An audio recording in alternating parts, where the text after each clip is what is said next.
أعوذ بالله من الشيطان الرجيم. بسم الله الرحمن الرحيم. وقال الذين لا يرجون لقاءنا لولا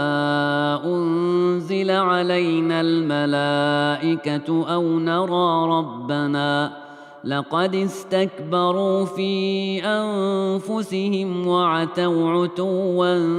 كبيرا. يوم يرون الملائكة لا بشرى يومئذ للمجرمين ويقولون حجرا محجورا. وقدمنا إلى ما عملوا من عمل فجعلناه هباء منثورا. أصحاب الجنة يومئذ خير مستقرا وأحسن مقيلا. ويوم تشقق السماء بالغمام ونزل الملائكة تنزيلا. الملك يومئذ الحق للرحمن وكان يوما على الكافرين عسيرا. ويوم يعض الظالم على يديه يقول يا ليتني اتخذت مع الرسول سبيلا. يا ويلتى ليتني لم أتخذ فلانا خليلا. لقد أضلني عن الذكر بعد إذ جاءني وكان الشيطان للإنسان خذولا. وقال الرسول يا رب إن قوم اتخذوا هذا القرآن مهجورا. وكذلك جعلنا لكل نبي عدوا من المجرمين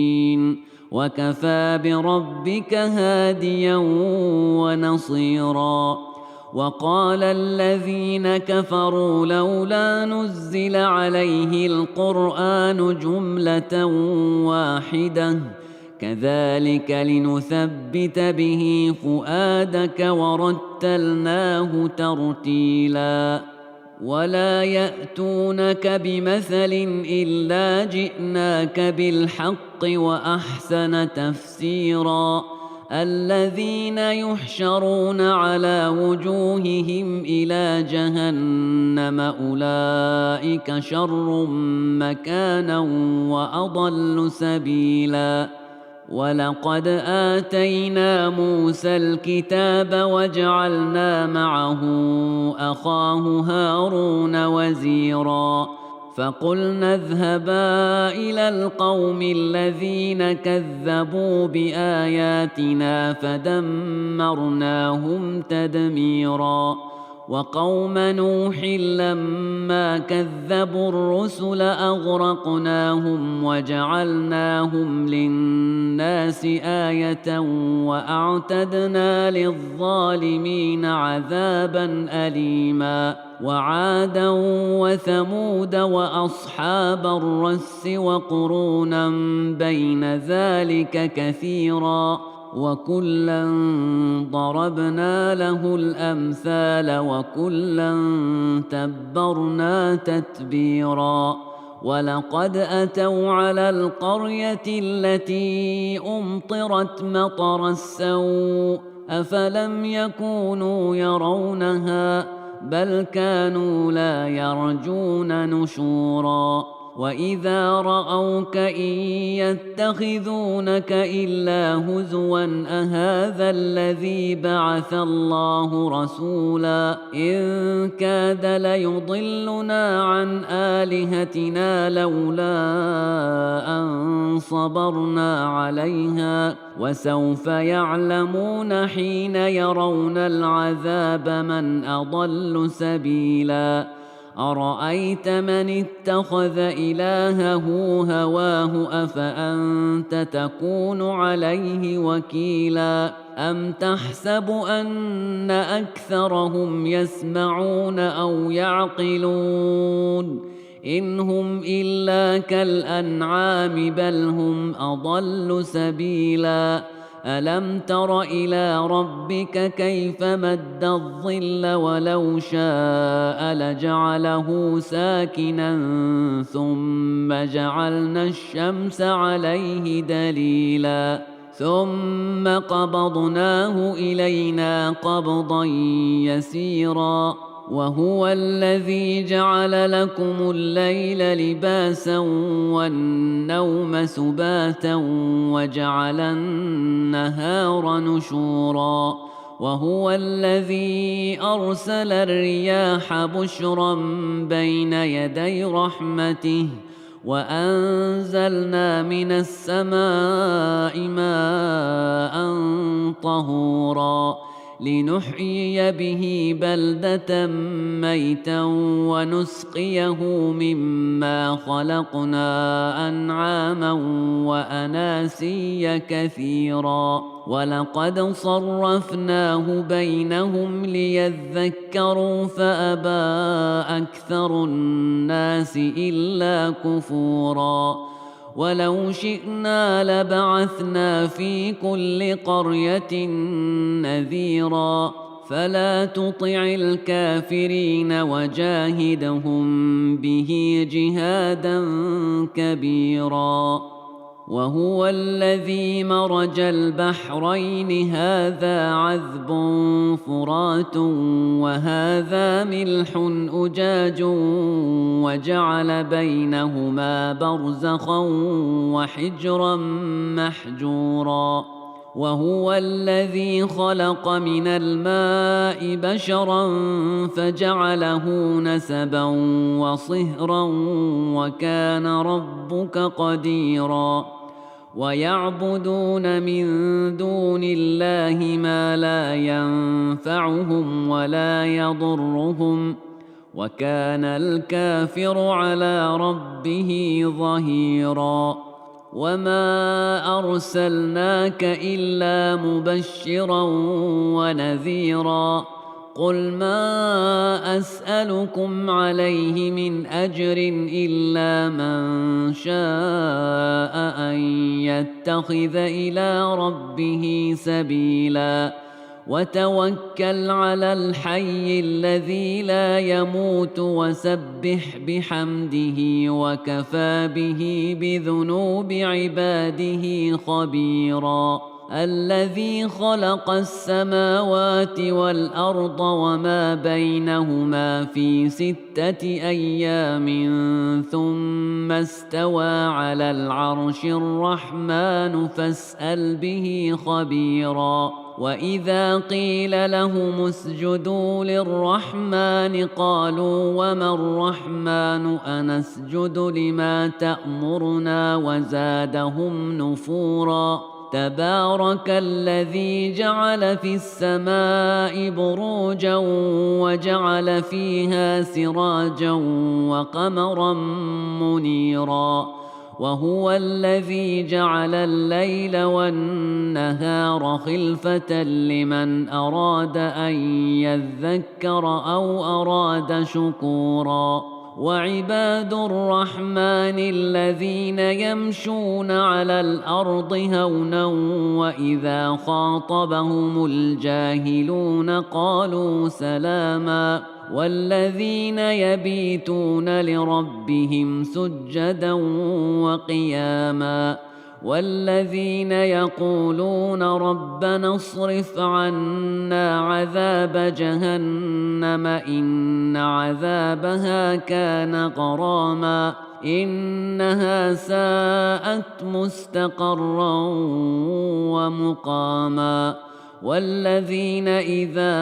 أنفقوا لم يسرفوا ولم يقتروا وكان بين ذلك قواما والذين لا يدعون مع الله إلها آخر ولا يقتلون النفس التي حرم الله إلا بالحق ولا يزنون ومن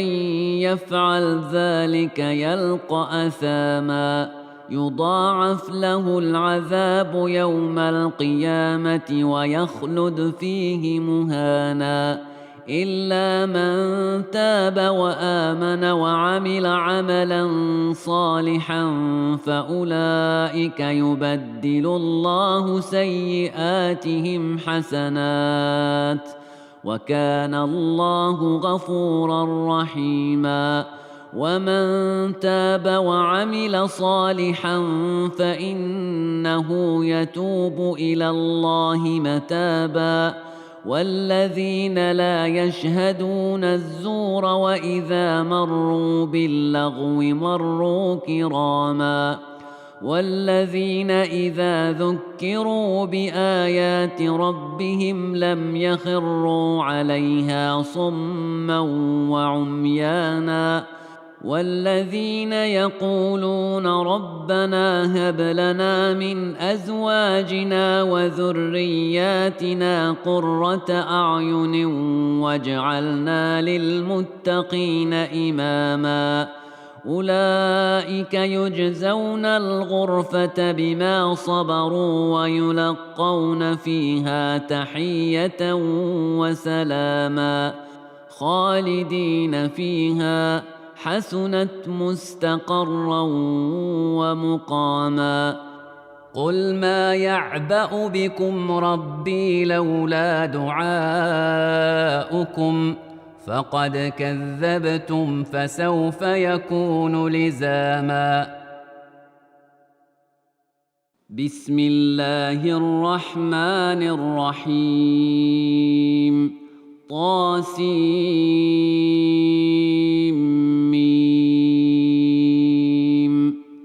تلك آيات الكتاب المبين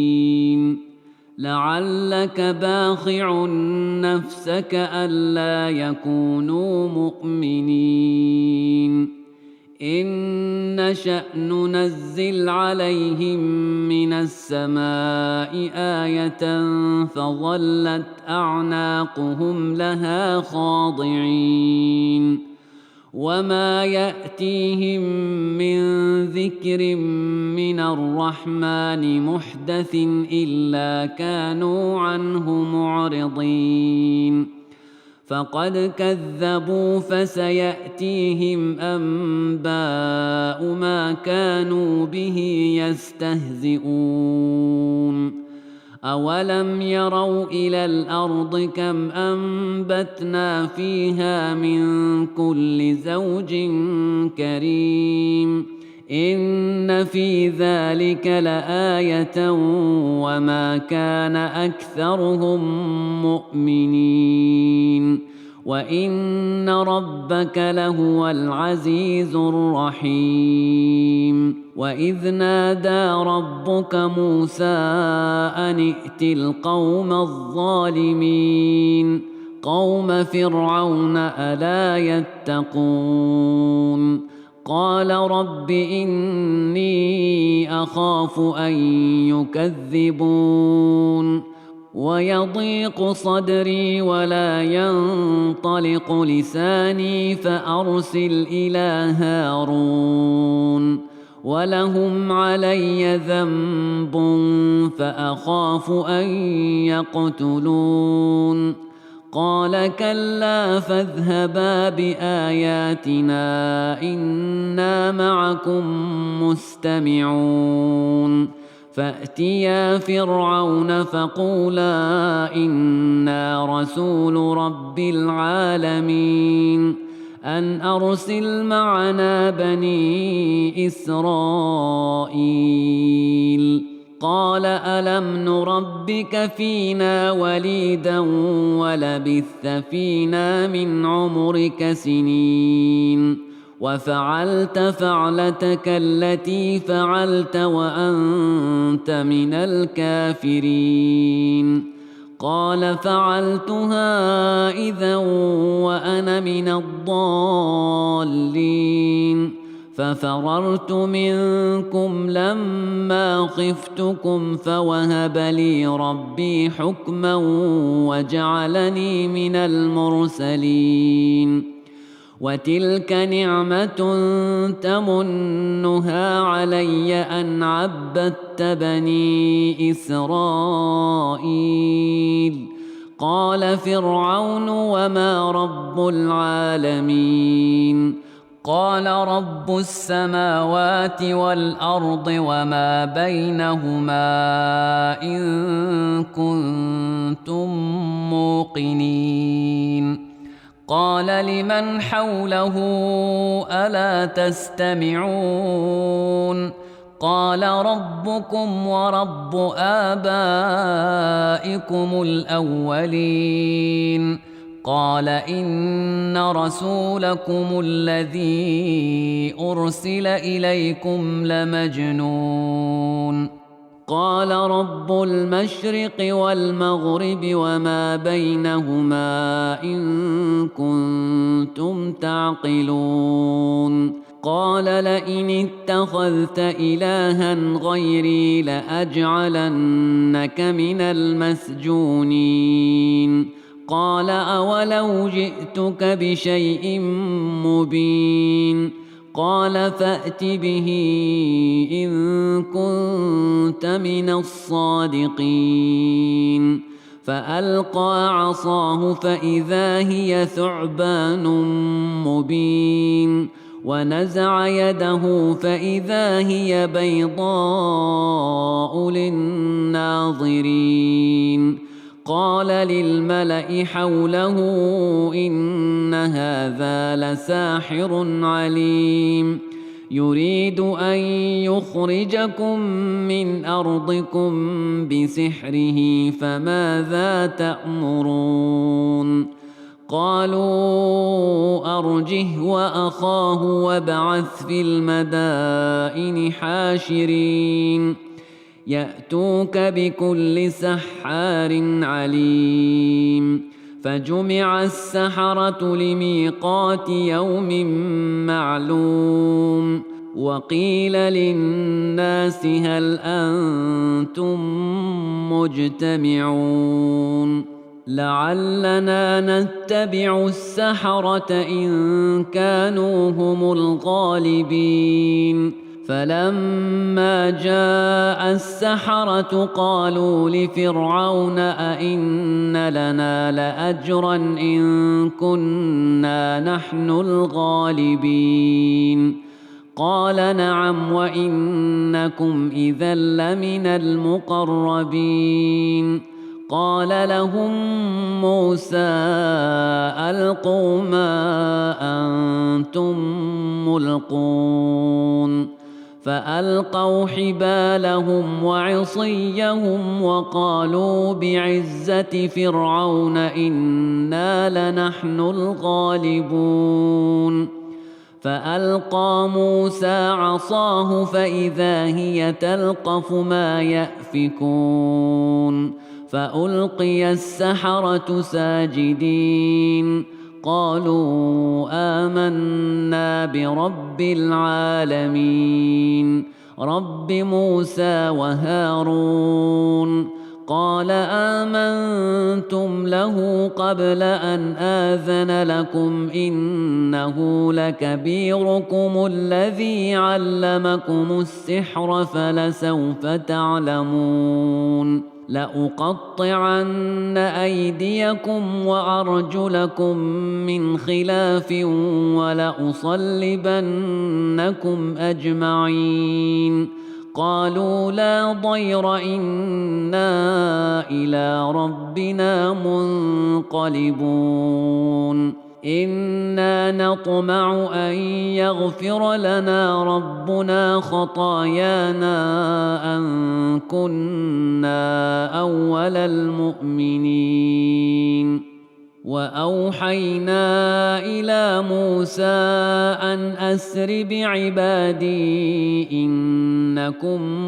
متبعون.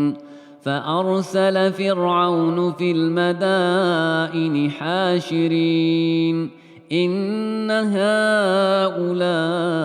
لشرذمة قليلون وإنهم لنا لغائظون. وإنا لجميع حاذرون فأخرجناهم من جنات وعيون وكنوز ومقام كريم كذلك وأورثناها بني إسرائيل فأتبعوهم مشرقين فلما تراءى الجمعان قال أصحاب موسى إنا لمدركون قال كلا إن معي ربي سيهدين فأوحينا إلى موسى أن اضرب بعصاك البحر فانفلق فكان كل فرق كالطود العظيم وأزلفنا ثم الآخرين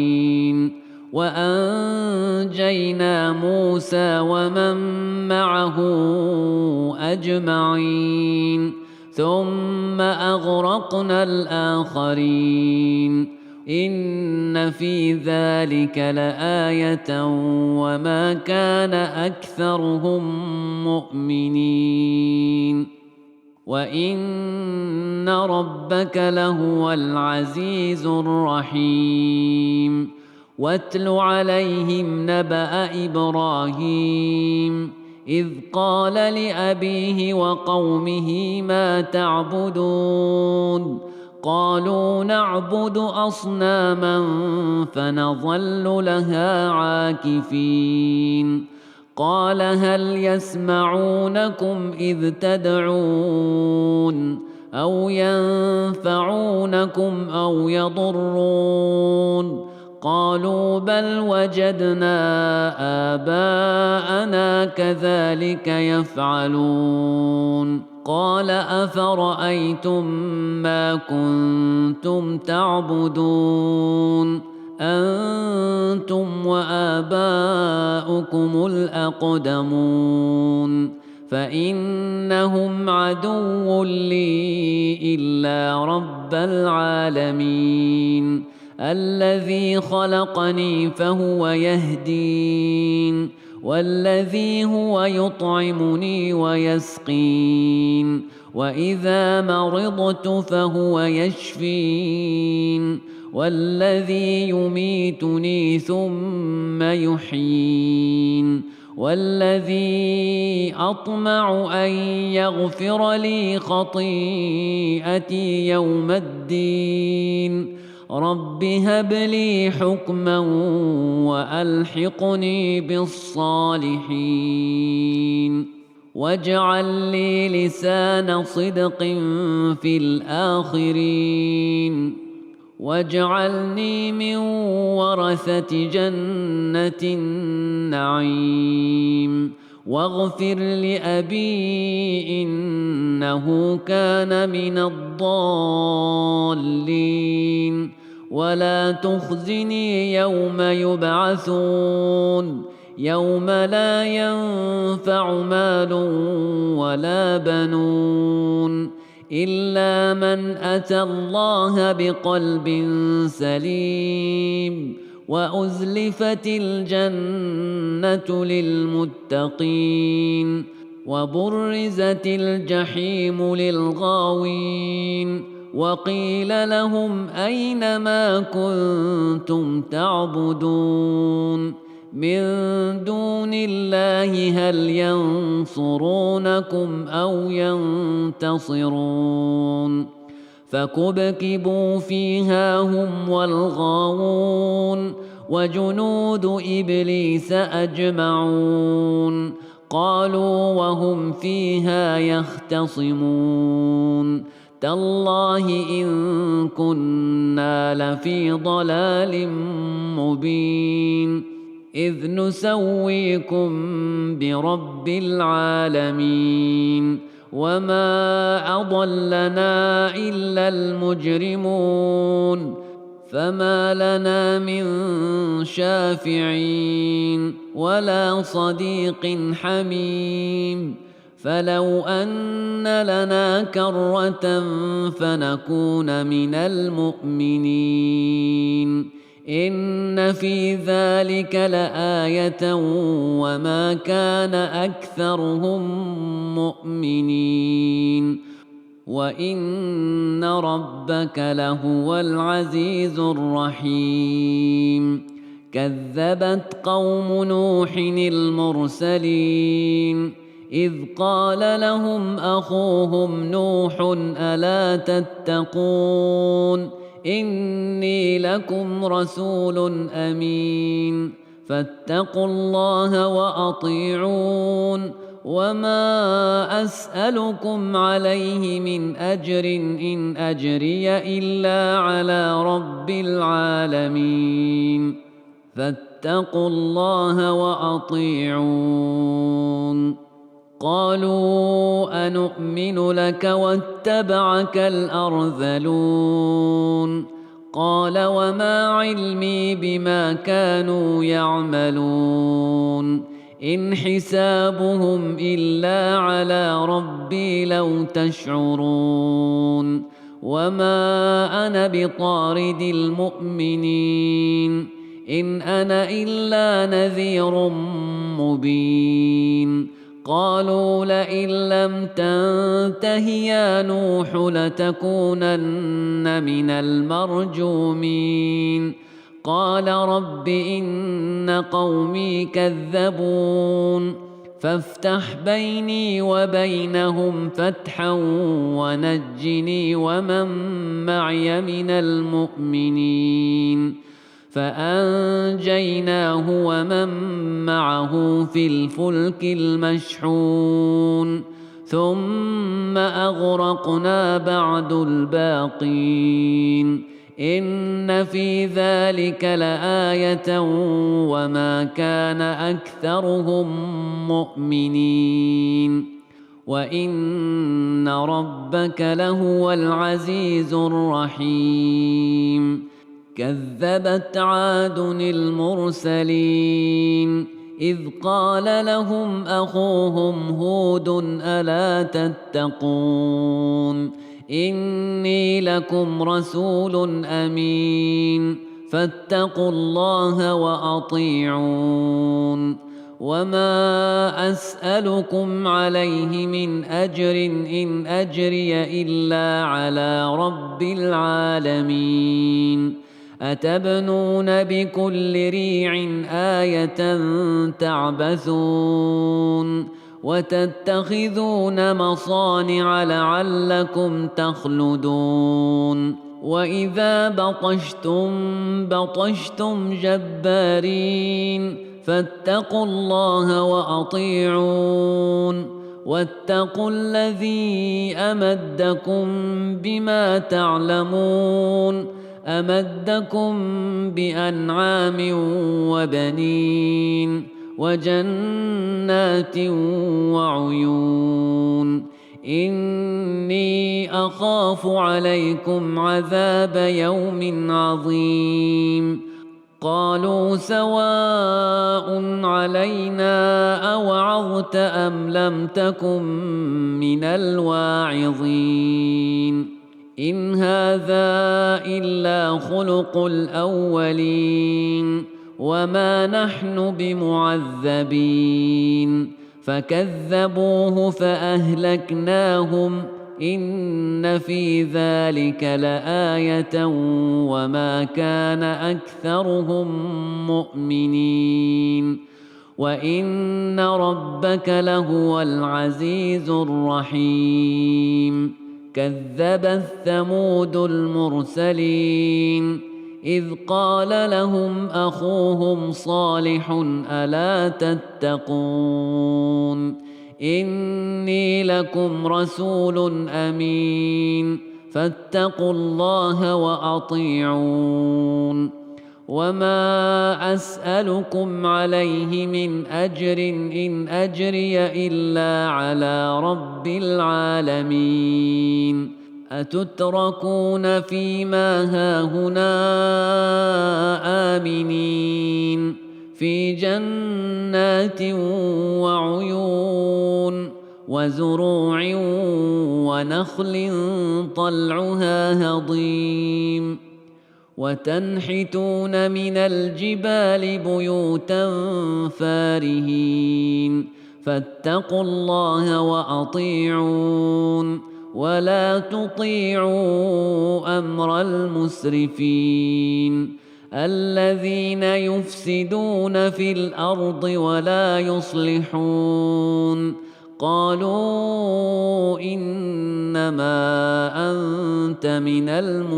المسحرين ما أنت إلا بشر مثلنا فأت بآية إن كنت من الصادقين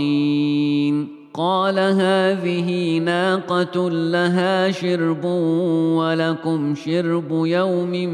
معلوم ولا تمسوها بسوء فيأخذكم عذاب يوم عظيم فعقروها فأصبحوا نادمين فأخذهم العذاب إن في ذلك لآية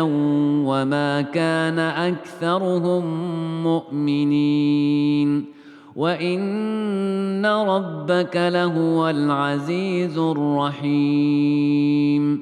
كذبت قوم لوط المرسلين إذ قال لهم أخوهم لوط ألا تتقون إني لكم رسول أمين فاتقوا الله وأطيعون وما أسألكم عليه من أجر إن أجري إلا على رب العالمين أتأتون الذكران من العالمين وتذرون ما خلق لكم ربكم من أزواجكم بل أنتم قوم عادون قالوا لئن لم تنته يا لوط لتكونن من المخرجين قال إني لعملكم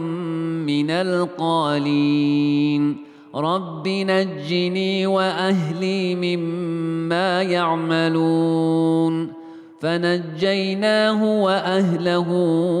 أجمعين إلا عجوزا في الغابرين ثم دمرنا الآخرين وأمطرنا عليهم مطرا فساء مطر المنذرين إن في ذلك لآية وما كان أكثرهم مؤمنين وإن ربك لهو العزيز الرحيم كذب أصحاب الأيكة المرسلين إذ قال لهم شعيب ألا تتقون إني لكم رسول أمين فاتقوا الله وأطيعون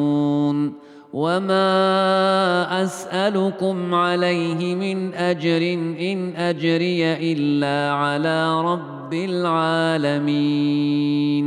أوفوا الكيل ولا تكونوا من المخسرين وزنوا بالقسطاس المستقيم ولا تبخسوا الناس أشياءهم ولا تعثوا في الأرض مفسدين واتقوا الذي خلقكم والجبلة الأولين قالوا إنما أنت من المسحرين وما أنت إلا بشر مثلنا وإن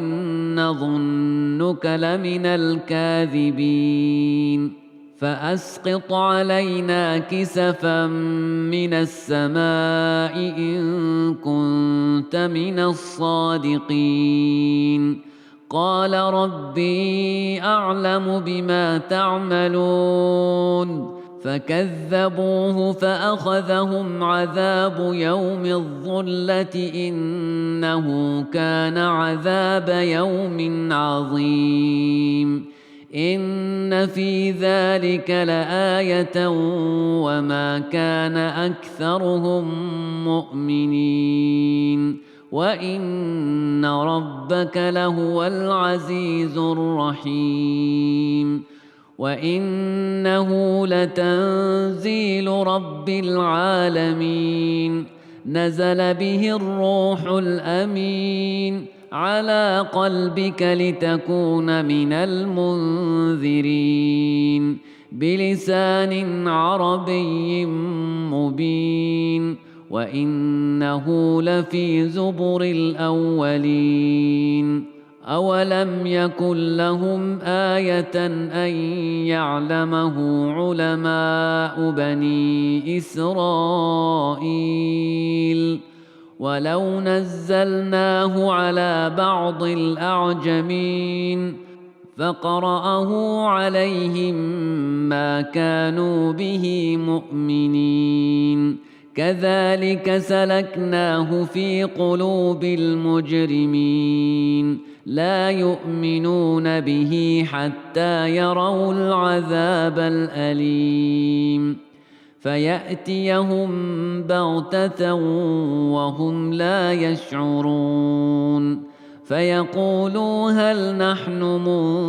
منظرون أفبعذابنا يستعجلون أفرأيت إن متعناهم سنين ثم جاءهم ما كانوا يوعدون ما أغنى عنهم ما كانوا يمتعون وما أهلكنا من قرية إلا لها منذرون ذكرى وما كنا ظالمين وما تنزلت به الشياطين وما ينبغي لهم وما يستطيعون إنهم عن السمع لمعزولون فلا تدع مع الله إلها آخر فتكون من المعذبين وأنذر عشيرتك الأقربين واخفض جناحك لمن اتبعك من المؤمنين فإن عصوك فقل إني بريء مما تعملون وتوكل على العزيز الرحيم الذي يراك حين تقوم وتقلبك في الساجدين إنه هو السميع العليم هل أنبئكم على من تنزل الشياطين تنزل على كل أفاك أثيم يلقون السمع وأكثرهم كاذبون والشعراء يتبعهم الغاوون ألم تر أنهم في كل واد يهيمون وأنهم يقولون ما لا يفعلون إلا الذين آمنوا وعملوا الصالحات وذكروا الله كثيرا وانتصروا من بعد ما ظلموا وسيعلم الذين ظلموا أي منقلب ينقلبون بسم الله الرحمن الرحيم طاسين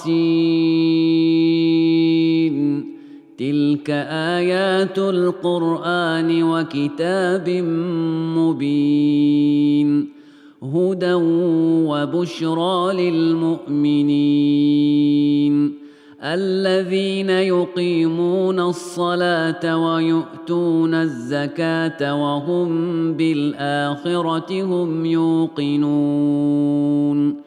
إن الذين لا يؤمنون بالآخرة زينا لهم أعمالهم فهم يعمهون أولئك الذين لهم سوء العذاب وهم في الآخرة هم الأخسرون وإنك لتلقى القرآن من لدن حكيم عليم إذ قال موسى لأهله إني آنست نارا سآتيكم منها بخبر أو آتيكم بشهاب قبس لعلكم تصطلون فلما جاءها نودي أن بورك من في النار ومن حولها وسبحان الله رب العالمين يا موسى إنه أنا الله العزيز الحكيم وألق عصاك فلما رآها تهتز كأنها جان ولا مدبرا ولم يعقب يا موسى لا تخف إني لا يخاف لدي المرسلون إلا من ظلم ثم بدل حسنا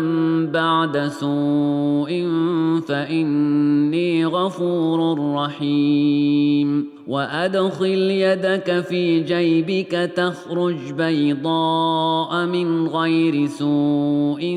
في 9 آيات إلى فرعون وقومه إنهم كانوا قوما فاسقين فلما جاءتهم آياتنا مبصرة قالوا هذا سحر مبين وجحدوا بها واستيقنتها أنفسهم ظلما وعلوا فانظر كيف كان عاقبة المفسدين ولقد آتينا داود وسليمان علما وقال الحمد لله الذي فضلنا على كثير من عباده المؤمنين وورث سليمان داود وقال يا أيها الناس علمنا منطق الطير وأوتينا من كل شيء إن هذا لهو الفضل المبين وحشر لسليمان جنوده من الجن والإنس والطير فهم يوزعون حتى إذا أتوا على واد النمل قالت نملة يا أيها النمل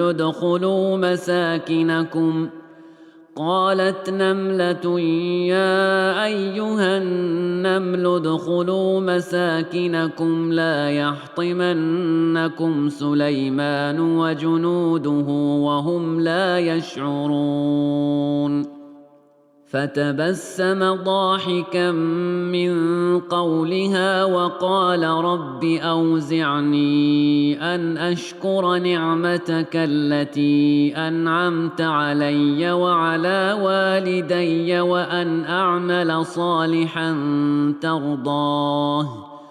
وأن أعمل صالحا ترضاه وأدخلني برحمتك في عبادك الصالحين وتفقد الطير فقال ما لي لا أرى الهدهد أم كان من الغائبين لأعذبنه عذابا شديدا أو لأذبحنه أو ليأتيني بسلطان مبين. فمكث غير بعيد فقال أحطت بما لم تحط به وجئتك من سبأ بنبأ يقين. إني وجدت امرأة تملكهم وأوتيت من كل شيء ولها عرش عظيم. وجدتها وقومها يسجدون للشمس من دون الله وزين لهم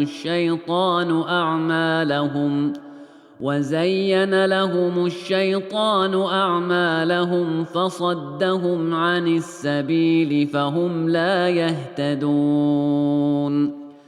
ألا يسجدوا لله الذي يخرج الخبأ في السماوات والأرض ويعلم ما تخفون وما تعلنون.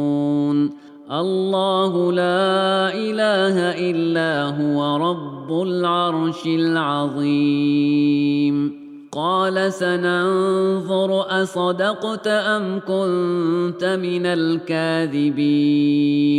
اذهب بكتابي هذا فألقه إليهم ثم تول عنهم فانظر ماذا يرجعون. قالت يا أيها الملأ إني ألقي إلي كتاب كريم إنه من سليمان وإنه بسم الله الرحمن الرحيم ألا تعلوا علي وأتوني مسلمين. قالت يا أيها الملأ أفتوني في أمري ما كنت قاطعة أمرا حتى تشهدون. قالوا نحن أولو قوة وأولو بأس شديد والأمر إليك فانظري ماذا تأمرين. قالت إن الملوك إذا دخلوا قرية أفسدوها وجعلوا أعزة أهلها أذلة وكذلك يفعلون. وإني مرسلة إليهم بهدية فناظرة بما يرجع المرسلون. فلما جاء سليمان قال أتمدونني بمال فما آتاني الله خير مما آتاكم بل أنتم بهديتكم تفرحون. ارجع إليهم فلنأتينهم بجنود لا قبل لهم بها ولنخرجنهم منها أذلة وهم صاغرون. قال يا أيها الملأ أيكم يأتيني بعرشها قبل أن يأتوني مسلمين. قال عفريت من الجن أنا آتيك به قبل أن تقوم من مقامك وإني عليه لقوي أمين. قال الذي عنده علم من الكتاب أنا آتيك به قبل أن يرتد إليك طرفك فلما رآه مستقرا عنده قال هذا من فضل ربي ليبلوني أأشكر أم أكفر ومن شكر فإنما يشكر لنفسه ومن كفر فإن ربي غني كريم. قال نكروا لها عرشها ننظر أتهتدي أم تكون من الذين لا يهتدون فلما جاءت قيل أهكذا عرشك قالت كأنه هو وأوتينا العلم من قبلها وكنا مسلمين وصدها ما كانت تعبد من دون الله إنها كانت من قوم كافرين قيل لها ادخل الصرح فلما رأته حسبته لجة وكشفت عن ساقيها قال إنه صرح ممرد من قوارير قالت رب إني ظلمت نفسي وأسلمت مع سليمان لله رب العالمين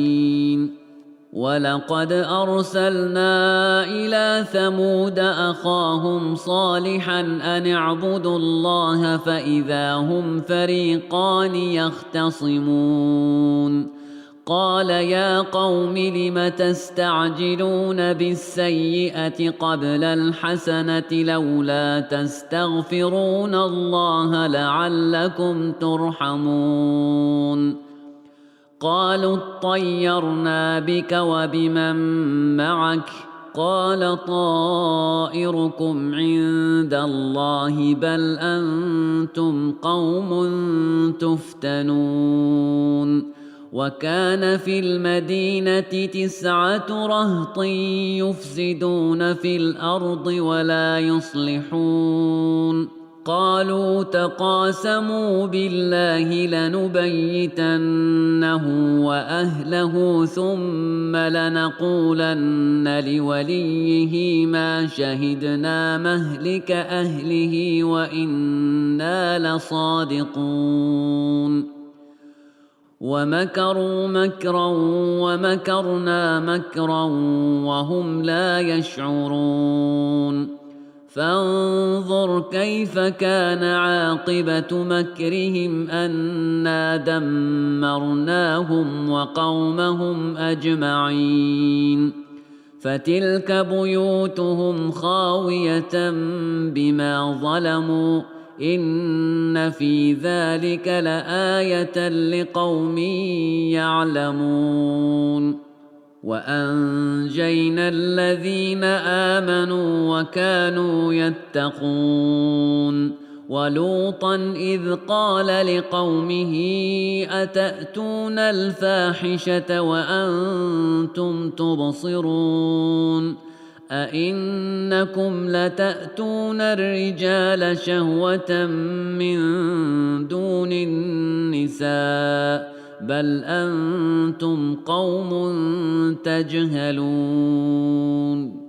فما كان جواب قومه إلا أن قالوا أخرجوا آل لوط من قريتكم إنهم أناس يتطهرون فأنجيناه وأهله إلا امرأته قدرناها من الغابرين وأمطرنا عليهم مطرا فساء مطر المنذرين قل الحمد لله وسلام على عباده الذين اصطفى الله خير أم ما يشركون